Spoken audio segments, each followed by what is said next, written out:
Hey guys, it's Anita here, and this is my very first open live stream Q&A here on YouTube. So I'm so excited to be doing this, and I've already got tons of questions that have come in from a previous workshop that I did called How to Travel the World Full-Time. So I've gathered all the questions from that workshop, which I did last month, because I couldn't get to all of the questions that came in. And there's 16 of them, so I'm going to go through as many of them as I can today for you guys. A lot of them are related to the nitty-gritty of travel, and I know a lot of you guys wonder about how I do it. How do the logistics of a life of travel and doing what I love, how does that all work out? So I love being able to just share the real story with you guys and hopefully give you a couple of pointers and tips. So if this is something that you want in your own life as well, this is something that you can do. So if you're watching on YouTube, there should be a chat box on the side that will allow you to type in and chat with me. So just try that out so that I know it's working.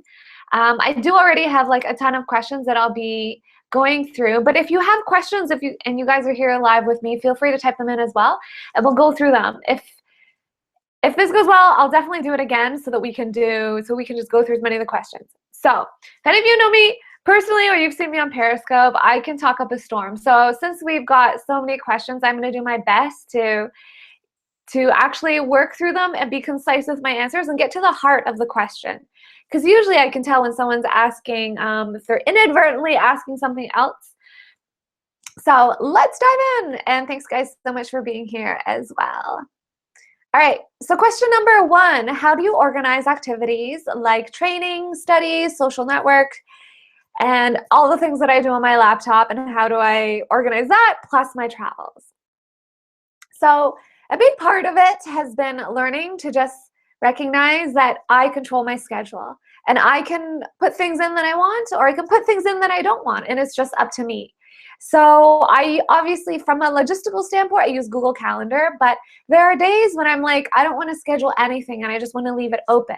Because honestly, a big thing for me right now is instead of trying to do 10 things, which is what I used to do, now I just focus on doing one thing that I really enjoy, doing it well, which for me right now is this YouTube channel, and relearning all the filmmaking skills and just mastering that and getting good at that. I'll schedule in when I go to yoga class. While I've been here in Toronto, I've been going to actual classes. Sometimes I just go practice on my own. I do try to keep a rhythm. So if it's like finding yoga classes in the morning or yoga classes in the evening, and then morning time is like my best creative time. So if there's something really important that I want to do, morning is when I make sure that I get it done. And then afternoon, if I have to do any Skype calls, is when I'll put those in. And then evening, I like to keep free as much as possible. That's like the framework, but I'm also super open. And I love just letting my creativity propel me to what I want to do next. So a big thing. Awesome, Eli. Glad you can make it. A big thing for me is like, if I feel like working on something, regardless of what hour it is, I will do it. But if I don't feel like working on it, I won't do it. So if I feel like working at like 9 p.m., I'll do it. If I feel like working at 9 a.m., I'll do it. But I won't force myself to try to work like 16, 18 hours a day, which is crazy. So a big part of it is like maintaining your own balance. And that's really important for me, especially as a creative and as a solo entrepreneur. You have to be able to manage your own time and your own energy. So honestly, this is something that you learn over time. And I know for sometimes people who leave jobs and jump right into entrepreneurship or being a creator, it can be a big change because they're like, whoa, I don't have to show up anywhere. I control my time. So there is a learning curve for it, but in the long run, it's something that I love. It's worth every moment of it that I get to do what I love every day. So question number 2, is it's clear that you have chosen a lifestyle and you put everything into that lifestyle. How do you find the necessary tranquility? This is an awesome question because this person can recognize that obviously it's not just like, yes, I want this life, and then everything falls into place. There's an element of, like I said about organizing your schedule and your day, no one's telling me when to show up to work. No one's telling me like, okay, now here, take a break. I have to figure that out for myself, and I have to manage my own energy. So a big way that I stay sane is through meditation. Some of you guys know on Periscope for the last almost 2 years, I've been hosting meditations there. There's like hundreds of meditations that I've live streamed. That's been a big part of my life. Yoga helps me to maintain peace. Taking the time to read on my own or spend time in nature. These are all things that help me to stay sane. Through this journey of being a creator, one thing that I've been really good at is developing my own self-awareness of when I'm like feeling really chaotic and when I'm just feeling really balanced and zen and a good kind of creative. There's like the stressed out creative, and then there's like the in the flow. I always want to live in, what state I want to live in is the in the flow creative. So that means that when you hit that edge, when you're working on a project and you hit that edge like for another 2 hours, but I could just and have my sanity for tomorrow. That's when I know to stop and to take a step back and to just live my life instead of always trying to get stuff done.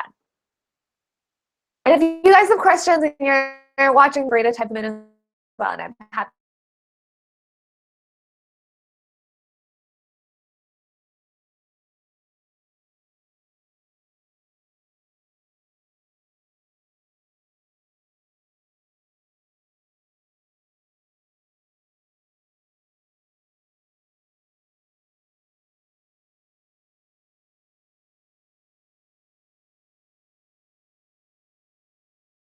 What I've had to do is unprogram myself out of this idea that we need to earn a living. Now, this is a much deeper thing than just like, oh yeah, this is what I do for work. This is how I spend my days. Because on the material level, I could say, yeah, I'm a creative. I do social media. I build websites. I build programs. I teach people meditation. I teach people how to travel. But that's not how I look at my own life. I decided a long time ago that I don't want to be one of those people that tries to live for something in the future. I want to live my life, and then my career is a byproduct of my life, not the other way around. So all of us, when someone asks, what do you do for a living? I hope that we can all just say that I just live. I just live. I live a joyful life. I live a meaningful life. I do the things I love, and I live. And then what we do as a career is a byproduct of that. And so from that standpoint, you can guess what my answer to how stable is it? It's as stable as you make it. Because, you know, if you were to ask someone 5, maybe 8 years ago, how stable is it going to be to like sit there and make videos to yourself all day and spend hours and hours putting videos online? People would have been like, that's a waste of time. But now, as we all know, there are people who are extremely successful YouTubers, and people want to be like them, and that seems like the stable thing to do, right? So it's as stable as I want it to be, and of course it's stable because my heart is in it. Because my heart is what's leading me, my passion, my vision for my life and for the world. That's what propels me. I'm not attached to doing online programs 10 years from now. I'm not attached to specifically putting videos on YouTube 10 years from now. What I am committed to is just living a life that lights me up, where I'm contributing in the way that feels most right to me, and I'm creating the things that I love that are most meaningful to me. And as long as I'm doing that, that means I'm going to meet incredible people, and I'm always going to have something amazing to work on. And so from that standpoint, of course it's stable. 4. How many hours are you on the computer today? This is such a good question. Just to make sure you guys can hear okay. All right, how many hours are you on the computer? So I'm on the computer a little too much. Like today, I was like, Anita, you gotta stop working earlier because you're gonna be on the computer at night. Because I tend to, evenings are my me time. I'm not online, but I'm online today for you guys. But then, yeah, so there are days where I'm like, I'm on it a little too much. And I'm like, Anita, you gotta get better at this. And then I do get better at it. And then there are other days where I'm like, I don't even turn my laptop on. I don't even want to check my phone. I'll put my phone on airplane mode for the whole day. So on average, it varies between like 3 hours to, let's say, a max of 10 hours a day. But again, on the topic of being self-aware, this is one of the things you have to learn if you want to create a life doing what it is that you love. You can't just rely on other people to be like, you need to be on your computer 8 hours and therefore you should work today and therefore you did something meaningful. really meaningful in 3 hours. And some days I spend longer on it, and I'm okay with whatever happens either way, because it's up to me to maintain the discipline so that I can continue to lead myself. So I actually want to spend less hours on the computer, and that's one of the reasons why I love to travel. It forces you to just peel yourself off of your technology and just be in the present moment. So when I go to Portugal, I'm definitely not going to be spending 10 hours a day on the computer, and I'm happy with that. And I want to be spending a few hours or two. And then there are days where I love, I'm just like diving into editing. It takes me hours and hours, and I'm cool with that as well. All right, question number 5. We are just blazing. So that means I'll have extra time. Hopefully, I'll have extra time to answer any questions from you guys that you have here today as well. All right, question number 6. Did you already have remote working skills, or did you have to learn them along the way? I learned them along the way, but definitely everyone who watches this is obviously using the internet in some form. So we all have some level of remote working skills.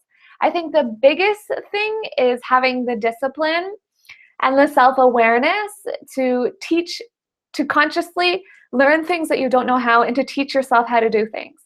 Sometimes people get intimidated. It's like, oh, there's so much to learn. I don't know how to do it.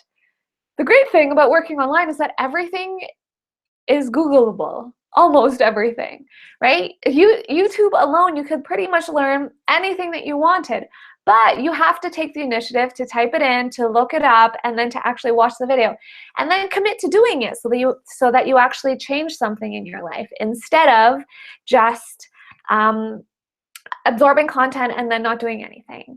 So in a sense, we all have remote working skills.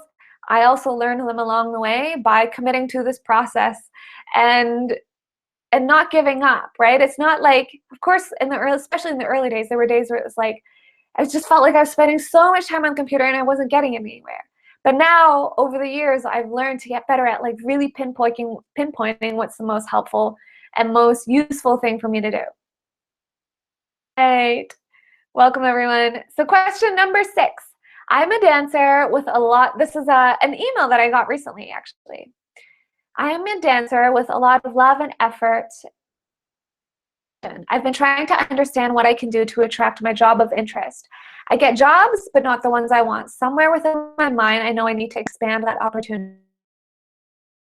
Are there any affirmations or patterns that I need to build? I know a lot of people deal with knowing what they want to do in life, but then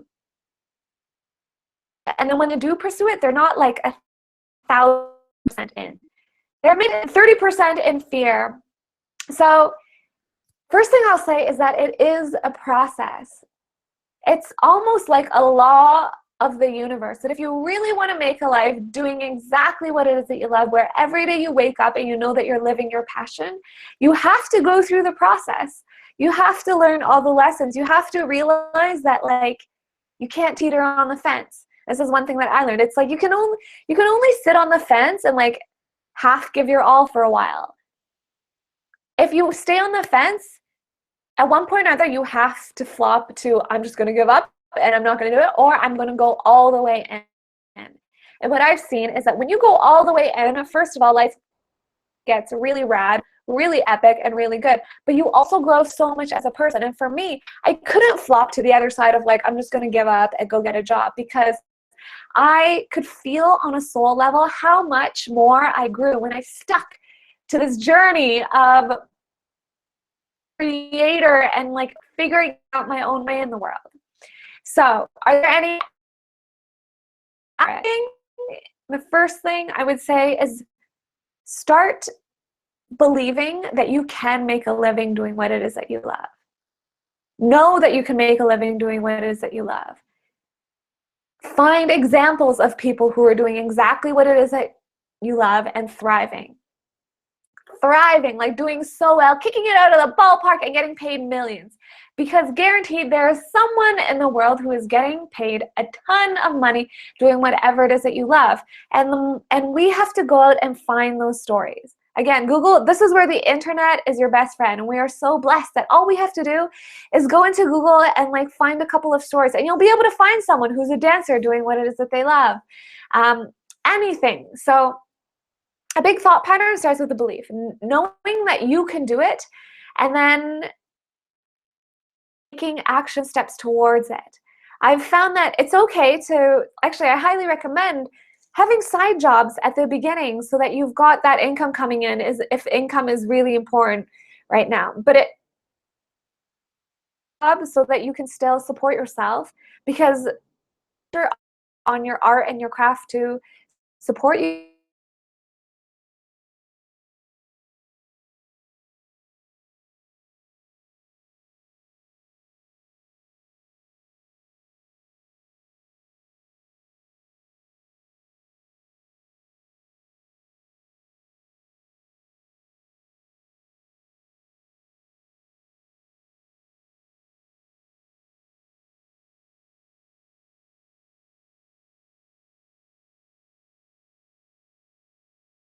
And then you know that you can keep going in that direction.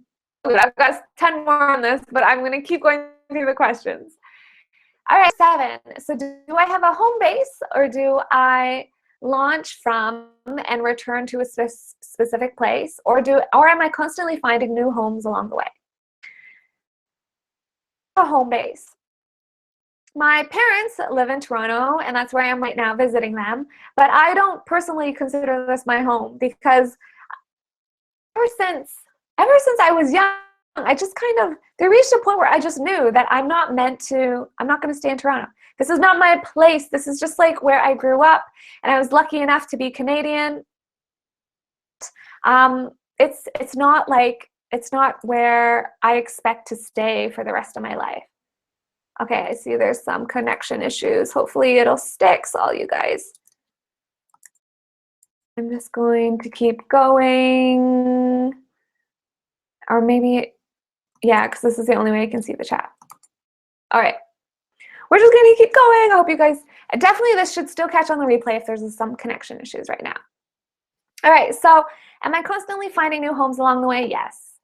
I don't think I've found the place yet, which might be the place that one day I'd love to build a home, but I'm fine with it. And I do have a feeling if there is a place anywhere that I would consider most home to me, like where my soul feels most home, it would be somewhere in Europe or in the Mediterranean. However, I love bouncing from place to place right now. I go to a place between every 1 to 3 months. I'm somewhere different. I'm living somewhere different, sometimes more frequently as well. And I love it that way. I don't feel any desire to like have a home base right now. I've got the rest of my life to have a home base, but there's still so much beauty and magic in life to explore, so that's what I'm doing.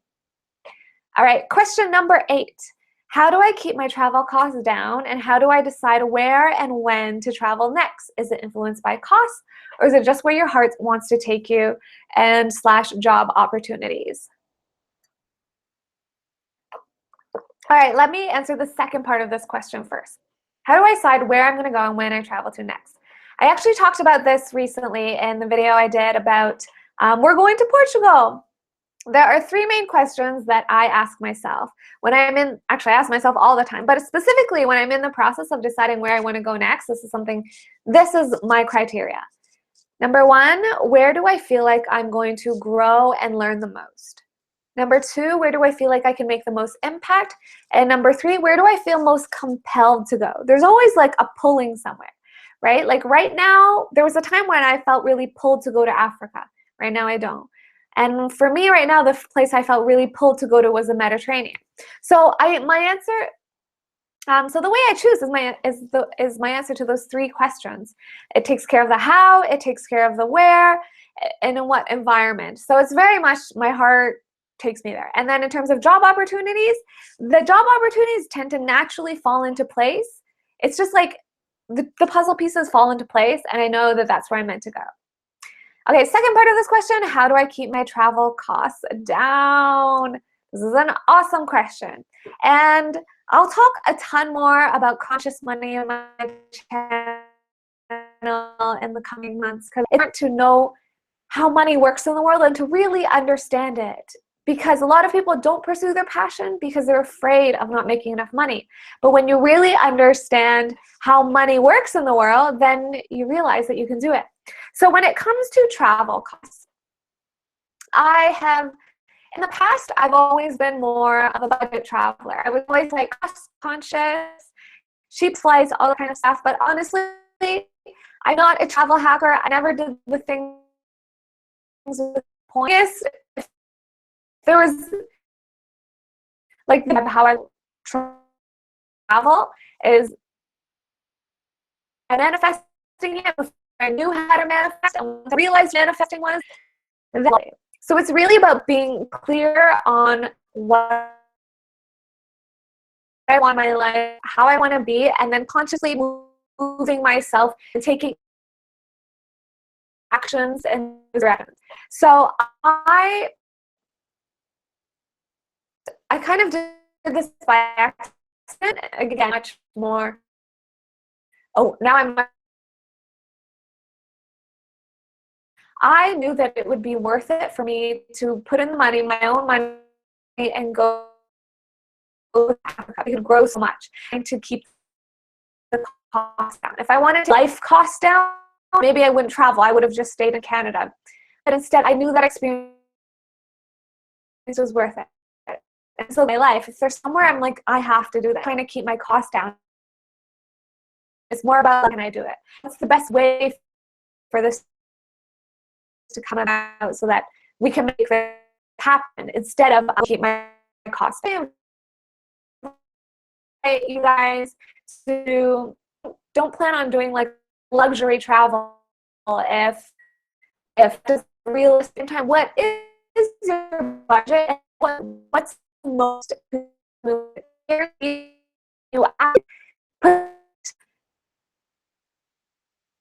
you can meet, they can meet somewhere in between up your dream, because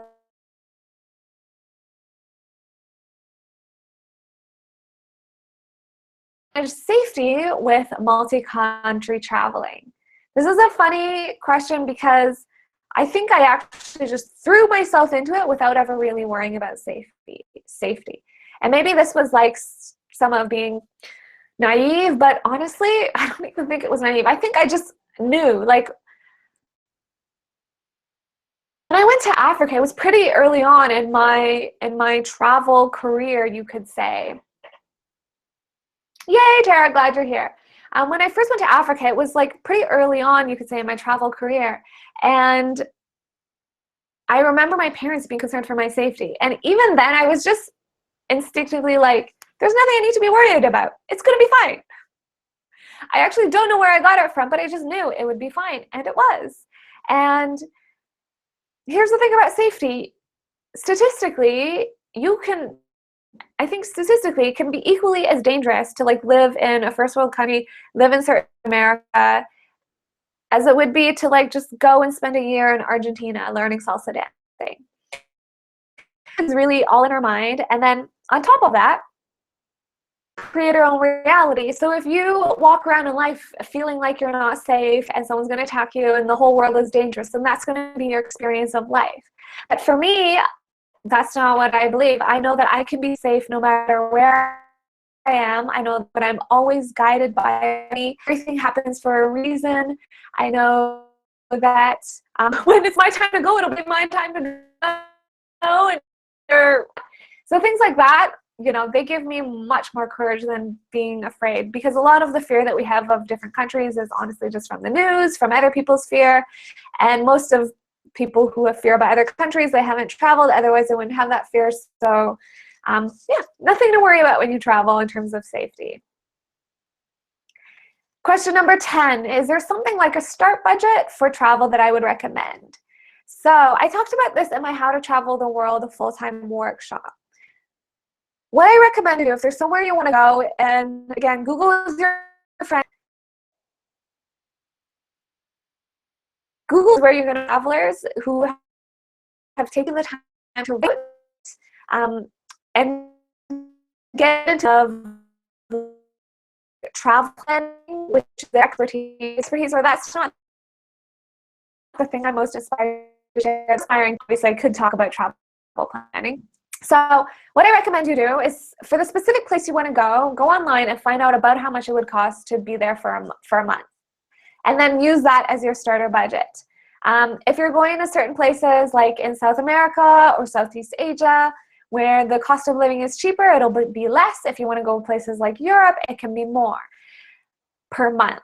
But it all tends to fit within a range of between 1,000 on the low end, like the super low end, and let's say 3,000 a month on the higher end. And obviously it can go up.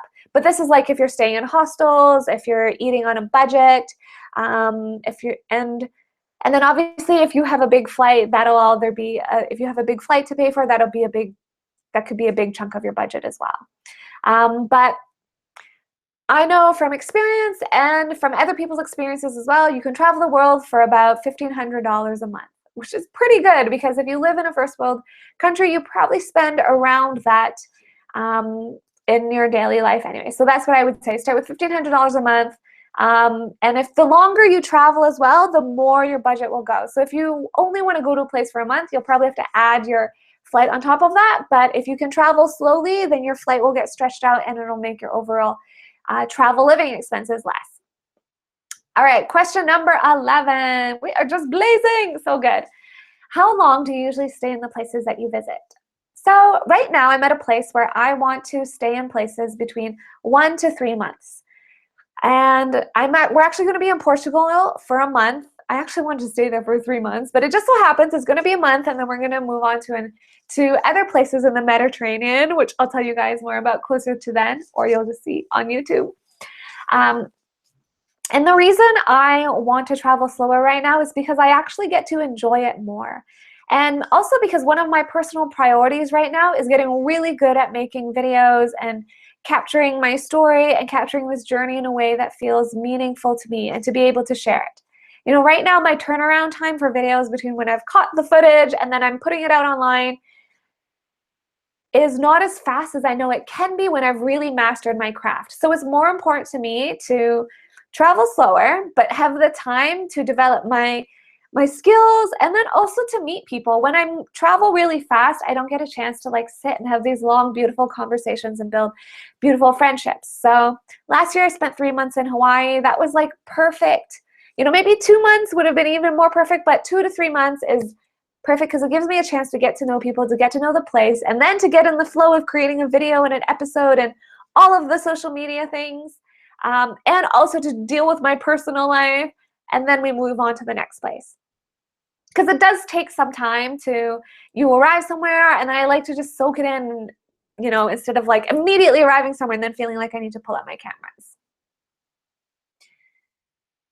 So I guess this is related. Staying in one place versus multiple home bases is really interesting. Yeah, so the other reason why I like to travel slower, it's kind of like having multiple home bases, because when I stay in a place longer, I'm actually able to make friends from people who live in that place, and that when they become really good friends, they do become like a home for me. So I already have places that I want to visit like every year if I can, because I've got friends there and I know I could stay there longer, and then we would collaborate and make incredible things. So in a sense, I actually do have home bases around the world. They're not homes that I own, but they're relationships and friendships that I've built that mean so much to me, that have become like my homes. And so I highly recommend traveling slower, staying in places longer. You'll get so much more from the experience. And sometimes, I know I'm going to say this, but there's always going to be the people who are like, okay, we're just going to go there for 4 days and then we're going to go to the next country.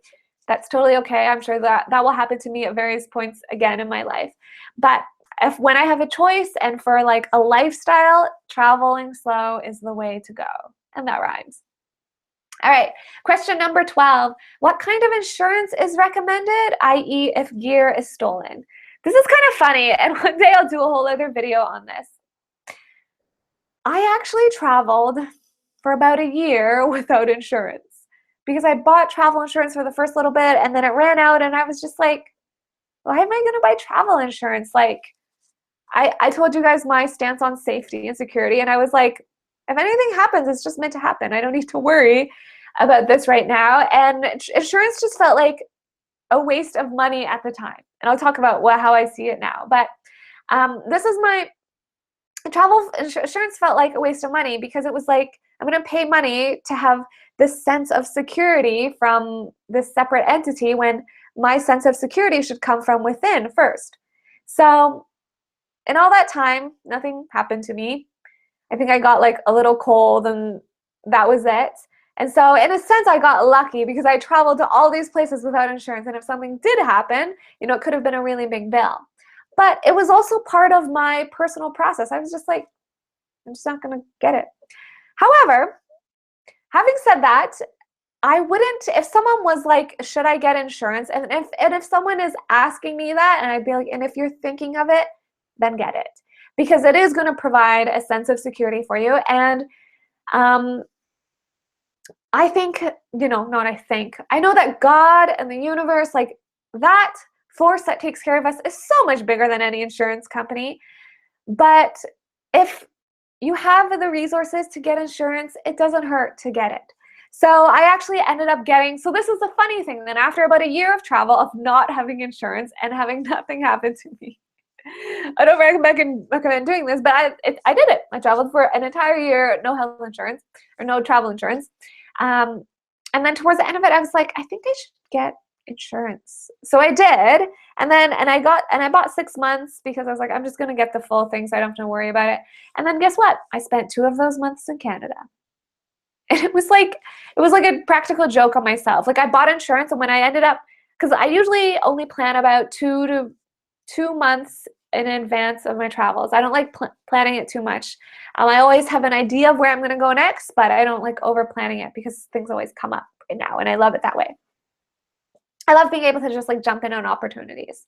So towards the end of last year, I ended up getting insurance. And then guess what? I came back to Canada for 2 months, 3 months actually. That wasn't even planned. So it was like I had travel insurance and I didn't need it when I had it. And when I did need it, I didn't have it. Has anything happened? No. But I did, in the process of buying it, I did look at it and I was like, oh, this covers certain gear. And now that I do have more gear and cameras and stuff that I carry with me as I travel to make videos, it is a good idea to get travel insurance because they do cover certain things, so that if like I lost stuff, or stuff got stolen, then yeah, they would help cover that. So from now on, I am going to be traveling with insurance most of the time, but we'll see what happens. Like I said, I trust in God, and that is so much bigger than just insurance. And when I say God, by the way, I could also do a whole video on this because I've had to go through my whole learning process. When I speak of God, I mean of like the universe and the all-encompassing forces that take care of us and provide for us and allow us to breathe and be alive every day. All right, question 13. Have you ever had a problem with running out of money? If yes, how did you solve it and manage to get a place to sleep? So this is a fun question because I feel like this is so, I can like feel the fear that this comes from. And I don't mean that in a bad way. It's just like, I get it. But this is one of those questions that's like, what if, right? What if an earthquake happened and like money became obsolete and all the houses here got crushed? Like, then what? Right? Like, what if all the banks crashed, which kind of happened in 2008, and like people lost a ton of money and money, then what? Right? The chances are for the average person, unless you're like a super risk taker, you are not going to be the kind of person that is going to like draw all your money out of the bank account, buy a plane ticket, and then just show up somewhere with like $10. People have done that and they have been fined and then created incredible lives for themselves. By the way, I should say that. However, chances are you're probably not that kind of person. I am not that kind of person. I always did a little bit of planning. I always made sure I had like enough finances to keep things going, and I let the pieces fall into place. So having said that, I've never had a problem with running out of money, like to the point where it was like there was literally nothing in my bank account. But I didn't want to get to that place, right? Like I gave myself a buffer so that I don't get to that place. However, if by an act of God, like I said, if something happened, knock on wood, like, and I didn't have insurance and something happened, it would just, you just figure it out the way a lot of people figure things out in life, right? Like people lose their job, people crash their car, things happen, people have kids that they didn't plan on, and it still works out. And part of the whole entire process of life is, can you trust? Can you surrender? Can you realize that you will never have all the answers and just enjoy your life for what it is, and make the most, find the magic and the purpose and the love in every moment. So let's say if you're like, okay, cool, that's how I see it, but if you're still afraid of that happening, here's the thing that will actually happen. And I know people who've had this happen to them too. Literally run out of money. What do? They go into a restaurant. They start talking to someone, and someone takes them in. That is actually what would happen, because the world is full of really, really good people, really kind people, no matter what language, no matter what race, no matter what gender. Someone will take care of you, and that's part of the kindness of strangers and the kindness of the world.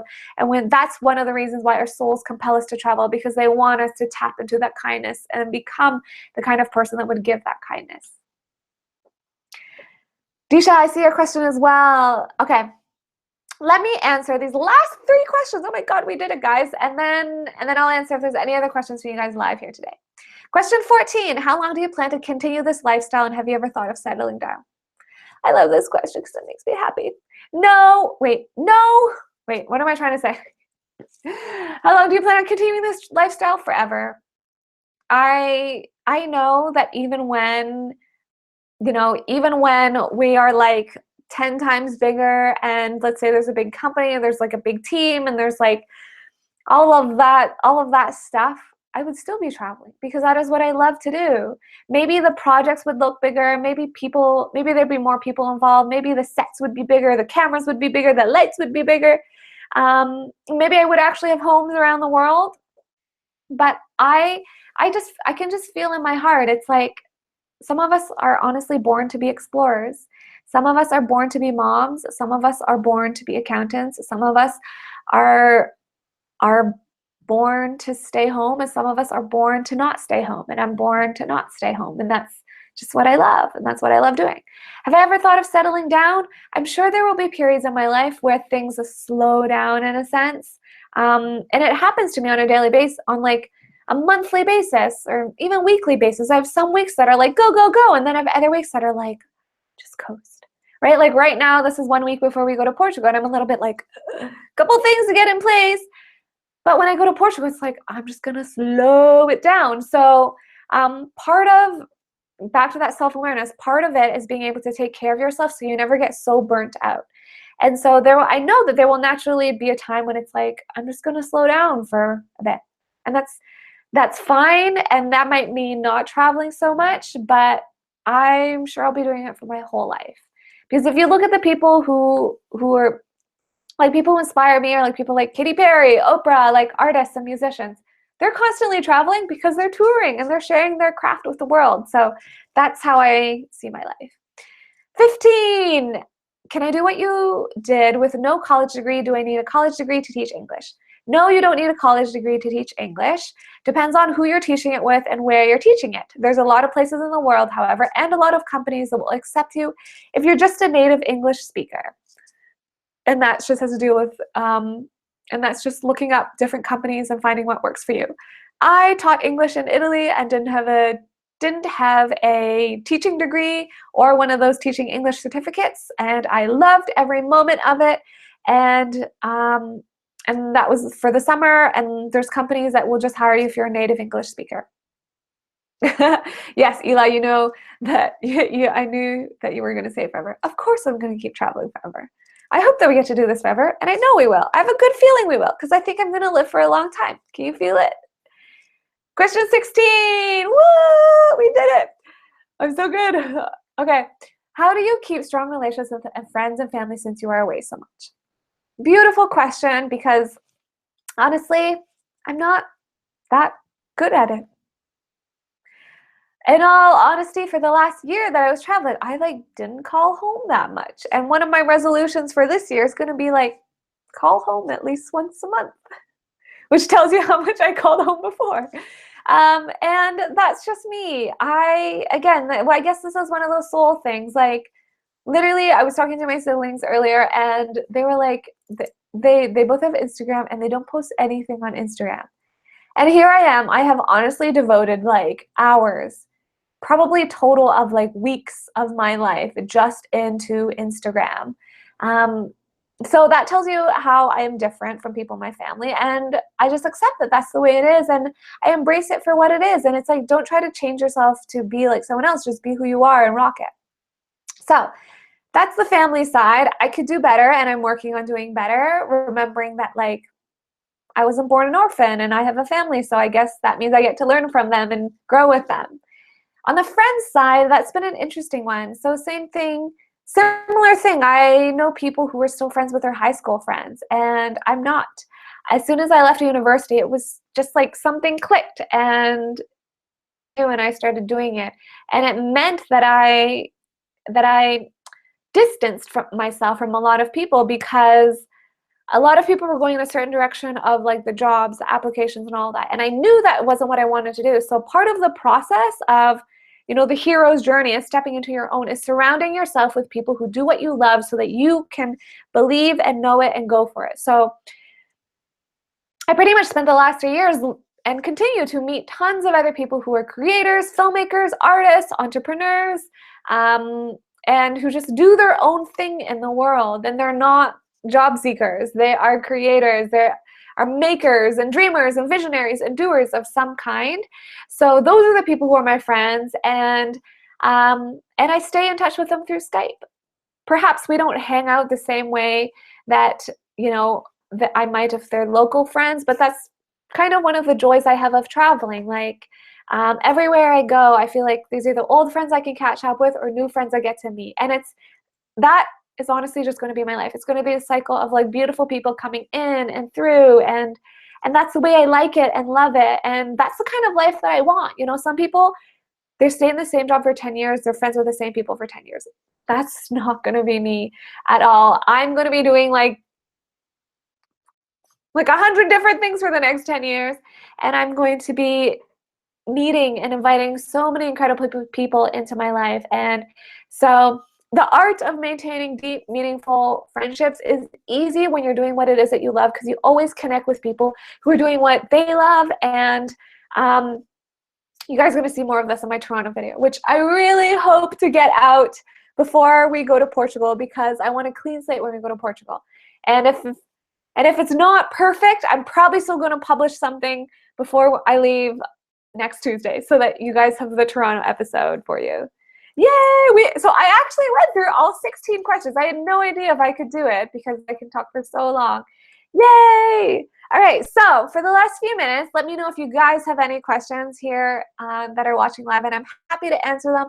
And please let me know if you found this helpful as well. Like this. But they're not the same as like quick and put together YouTube videos, which I know are easier to watch. So I do thank you guys for watching the whole thing, and let me know if it was helpful. All right, Disha asked, how can we plan out and make time for travel while we're on a semester-long study abroad program? Disha, if you are actually on a semester-long study abroad program, that should be easy for you, because you're probably surrounded by other exchange students who also really want to travel. And I feel like you kind of answered your own question. You plan it out and you make time for it. Because doing it on a semester-long study abroad is actually easier than trying to do it when you're working, because you're still a student. So don't let yourself buy into the story that doing what other people tell you to do, which is like showing up to class and doing these assignments that are really going to be meaningless very quickly. Don't let yourself buy into that idea that going to school is more important than living life. Whatever feels like living life to you, do that and plan your life around it, right? It's kind of the difference between people who work in a job and like they plan their passion around it.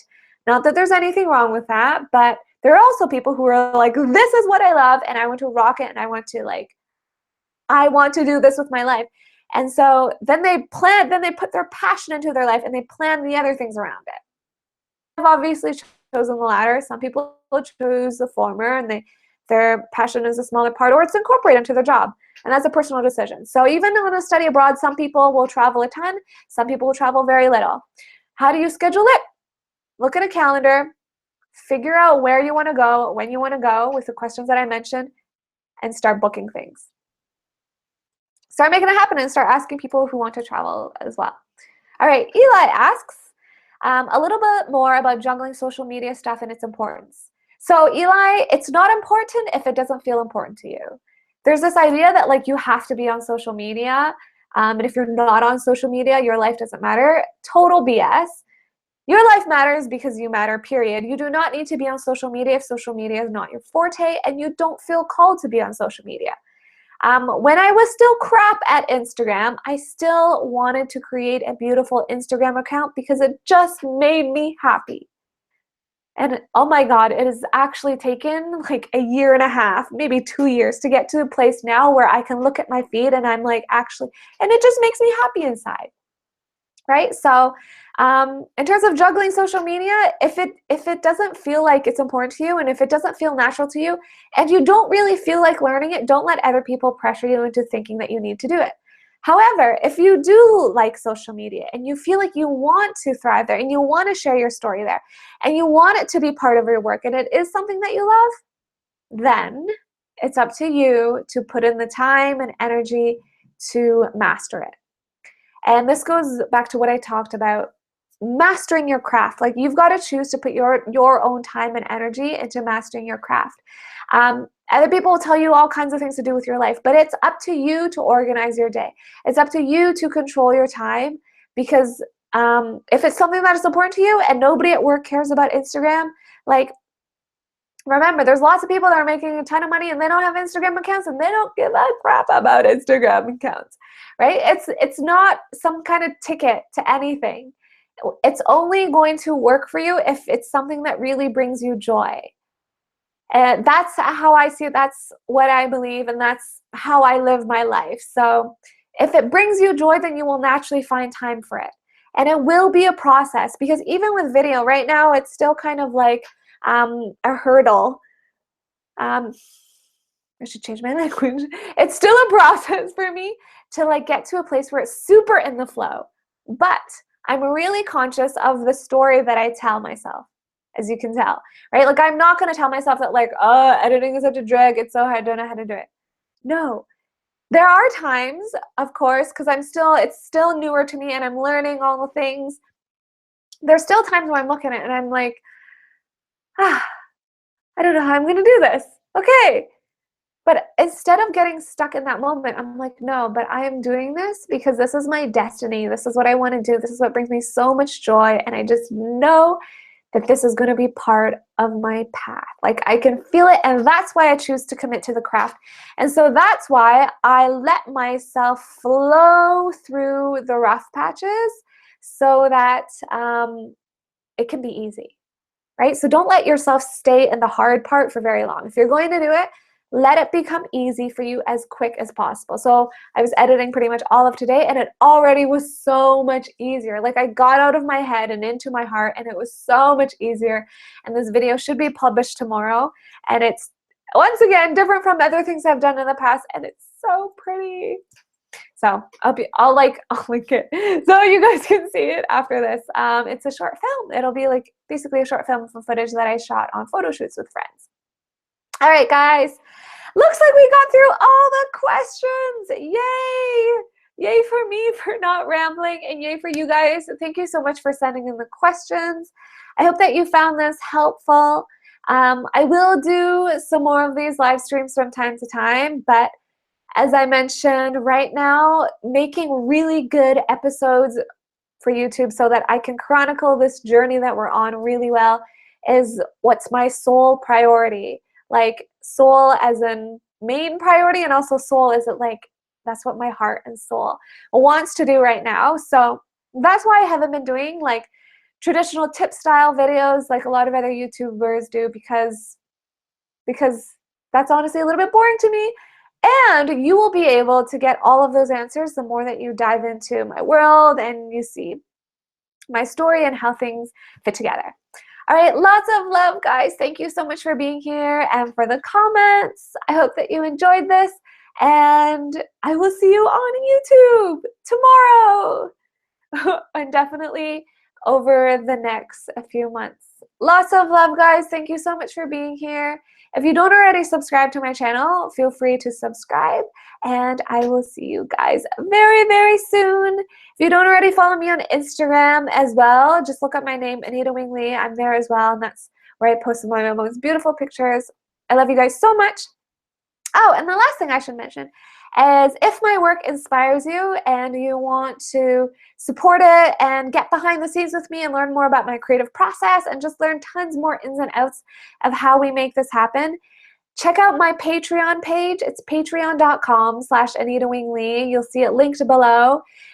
Patreon, if you're not familiar with it, is a place where fans can support their favorite creators, and it's a way for you guys to get into my world more and for me to give you so much more. I write posts there that I don't share anywhere else, and I just let you guys in on my process of how I create these things. And it's just a beautiful space for our tribe to connect, for all of the people who really get this work and who are committed to it and who would want to live it with me to connect. So check that out. That's patreon.com/Anita Wing Lee, linked below. I'd love to have your guys' support if it's something that resonates with you. And I will still always be making these YouTube videos for as long as I can. These are always free, but if you want to be involved in a more deeper way, Patreon is a way that you can just contribute and be an integral part of my family. All right, love you guys, and I will see you very, very soon. Mwah!